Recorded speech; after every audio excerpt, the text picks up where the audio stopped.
अस्सलाम वालेकुम दोस्तों, क्या हाल है। उम्मीद करता हूँ सब लोग खैरियत से होंगे। आज हम आपको वीडियो की बुलाई चेक कराते हैं जो आपने पहले देखी थी, वो तो केज में खुली दिखी थी। आज हम पिंजरे में बुलाई चेक कराते हैं। बिना एक ही जगह पर बिल्कुल खड़ा होकर बुलाई करते हैं, बहुत खूबसूरत बुलाई करते हैं। पहले भी मैं बता चुका हूँ आपको।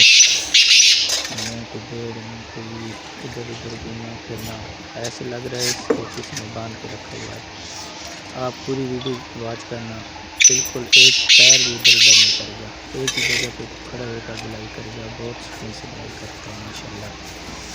हमारे चैनल को लाइक करें, सब्सक्राइब करें और शेयर जरूर किया करें। शुक्रिया।